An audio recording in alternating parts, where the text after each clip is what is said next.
Hi friends, welcome to our channel Ammi Chutney. இன்னைக்கு millets மண்டேல weight lossக்கு நமக்கு ஹெல்ப்ஃபுல்லா இருக்கக்கூடிய கொள்ளு யூஸ் பண்ணி கொள்ளு சட்னி எப்படி வைக்கிறதுன்னு பார்க்க போறோம். இந்த கொள்ளு யூஸ் பண்ணி நிறைய டிஷ்ஷஸ் செய்யலாம். ஆல்ரெடி கொள்ளு ரசம் எப்படி வைக்கிறதுன்றதை நம்ம சேனல்ல பார்த்திருக்கோம். இன்னைக்கு நம்ம இட்லி தோசைக்கெல்லாம் சைடு டிஷ்ஷா இருக்கக்கூடிய கொள்ளு சட்னி எப்படி வைக்கிறதுன்னு பார்க்கலாம்.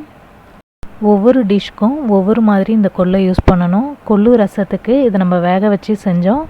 இன்றைக்கி நம்ம வைக்க போகிற கொள்ளு சட்னிக்கு இதை ட்ரை ரோஸ்ட் பண்ணிவிட்டு அதோட தோலெல்லாம் எடுத்துகிட்டு தான் நம்ம வைக்க போகிறோம்.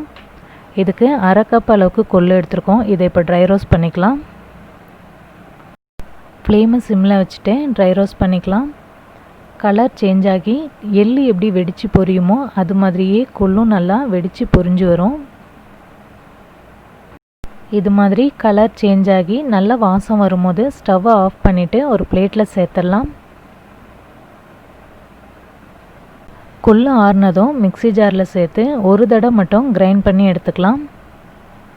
கொள்ளோட தோலை ரிமூவ் பண்ணுறதுக்காக தான் நம்ம கிரைண்ட் பண்ணுறோம். அதனால் அதிக நேரம் கிரைண்ட் பண்ண தேவையில்ல. ஜஸ்ட் ஒரு தடவை கிரைண்ட் பண்ணிவிட்டு அதுக்கப்புறமா முரத்தில் சேர்த்து புடைச்சோம் அப்படின்னா அதோட தோல் தனியாக வந்துடும். கிரைண்ட் பண்ண கொள்ளை முரத்தில் சேர்த்து புடைச்சி அதோட தோலெல்லாம் ரிமூவ் பண்ணி வச்சுருக்கோம். அதை பாட்டிலில் ஸ்டோர் பண்ணி வச்சுக்கலாம். இதில் கொஞ்சம் கொஞ்சம் தோல் இருக்கும், அது ஒன்றும் பிரச்சனை இல்லை. இதுலேருந்து தேவையான அளவுக்கு கொள்ளு எடுத்துக்கலாம். இந்த கொள்ளை யூஸ் பண்ணி நம்ம துவையல், சட்னி இது மாதிரி நிறைய டிஷ்ஷஸ் செய்யலாம். சட்னிக்கு தேவையான வெங்காயம், தக்காளி, நாட்டுப்பூண்டு, 4 பத்த தேங்காய், காரத்துக்காக காஞ்ச மிளகாய், கொஞ்சமாக புளி. இப்போ இதெல்லாம் வதக்கிறதுக்கு வானலில் 2 ஸ்பூன் அளவுக்கு எண்ணெய் சேர்த்துக்கலாம். காஞ்ச மிளகாயை சேர்த்து லைட்டாக வதங்கினதுக்கப்புறமா வெங்காயம் சேர்த்துக்கலாம். சட்னிக்கு நான் ஒரு பெரிய வெங்காயத்தை கட் பண்ணி சேர்த்துருக்கேன். சின்ன வெங்காயம் கூட சேர்த்துக்கலாம். கட் பண்ணி வச்சுருந்த 2 தக்காளியும் சேர்த்துக்கலாம். இதில் சட்னிக்கு தேவையான அளவுக்கு உப்பு சேர்த்துக்கலாம். வெங்காயமும் தக்காளியும் நல்லா வதங்கினதுக்கப்புறமா ஸ்டவ்வை ஆஃப் பண்ணிடலாம். இதில் நம்ம எடுத்து வச்சுருந்த 15 பல் நாட்டு பூண்டையும் கொஞ்சமாக புளி, கட் பண்ணி வச்சுருந்த தேங்காய்.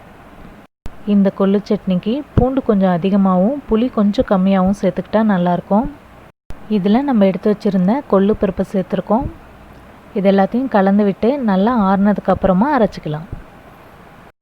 கொள்ளு சட்னி அம்மியில் அரைச்சி வச்சா நல்லாயிருக்கும். அதனால் மிளகாயை ஃபஸ்ட்டு அரைச்சி எடுத்துகிட்டு அதுக்கப்புறமா ஒவ்வொரு பொருளாக கொஞ்சம் கொஞ்சமாக வச்சு நல்லா அரைச்சி எடுத்துக்க போகிறோம்.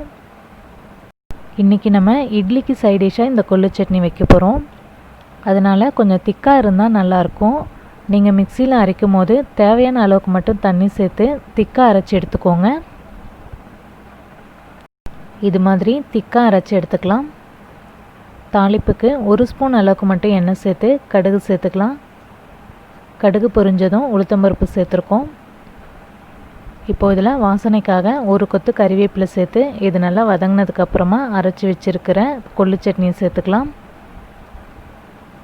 கொள்ளு சட்னியை சேர்த்து கொதிக்க விட தேவையில்லை. எல்லாத்தையும் நல்லா கலந்து விட்டு ஸ்டவ்வை ஆஃப் பண்ணிடலாம். இன்றைக்கி மில்லட்ஸ் மண்டேல நம்ம பார்த்த இந்த சத்து மிகுந்த கொள்ளு சட்னி உங்களுக்கு பிடிச்சிருந்ததுன்னா மறக்காமல் அம்மி சட்னி சேனலை சப்ஸ்கிரைப் பண்ணி எங்களை சப்போர்ட் பண்ணுங்கள். சிறுதானியங்களை உணவில் சேர்ப்போம், ஆரோக்கியமாய் வாழ்வோம். நன்றி.